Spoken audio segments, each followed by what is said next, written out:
Hey guys, my name is Matt Gleason. I'm an aspiring music teacher here at Superbow Vokes, and I'm going to be showing you some stuff about power chords today. How to build it, what it can be used for, the songs you can apply it to, all that good stuff. So let's get going. Let's give you a good angle here so you can see what I'm doing. So to build a power chord, you're just going to need two fingers here. So I'm going to start with a pointer finger. And the nice thing about this chord is you can really do it anywhere you want on the neck. So take your pointer finger, pick a fret, any fret on this bottom E string here. I'm going to start on fret number 5. This would be an A. Start getting familiar with your notes on the fretboard. I think that's always a great idea. So from 5th fret with a pointer finger here, I'm just going to simply take my next finger, my ring finger. I'm going to skip a fret here. So I'm on 5. I'm going to skip fret 6 and then place my ring finger here on fret number 7, but on the next string, on the 2nd string. This would be the A string.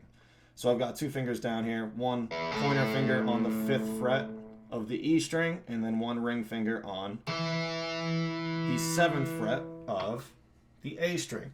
When you strike these two notes together, it makes a chord. Specifically, this makes the power chord. This chord is extremely versatile. We love this shape because of how applicable it is in every given situation. I'll give you a couple examples. You probably have all heard this song.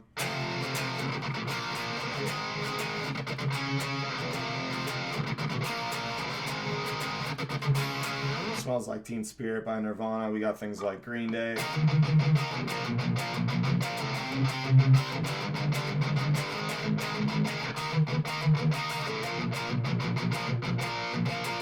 Sounds great. Eye of the Tiger is another good example.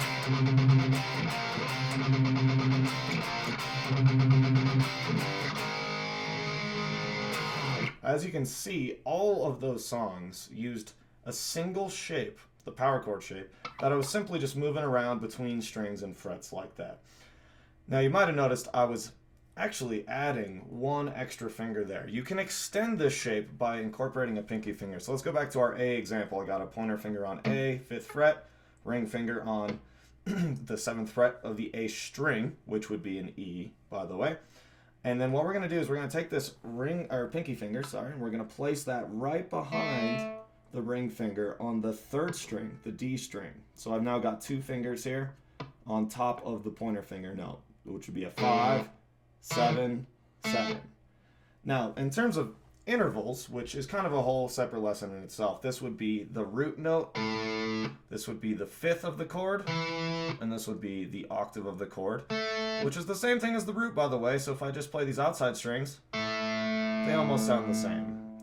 Very versatile chord. This is going to be the backbone, the bass bone of your bar chords for the future. So not only is it going to allow you to play a bunch of songs right now off the bat, but later on it's going to teach you how to make major chords.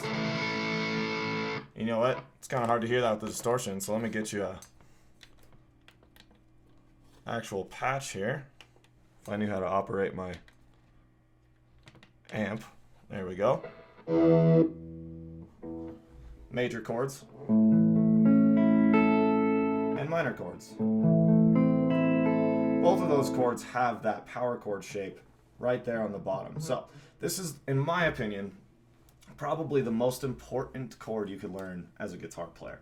It's going to allow you to play a bunch of songs. It's going to give you the building blocks you need to learn harder, more advanced chords as you extend your chord vocabulary down the line. So take this idea, move this power chord around as much as you can, get comfortable with the motion of it. It's one thing to kind of make the shape. It's another thing to move this chord between strings, between frets, stuff like that. So get really comfortable with the motion of it.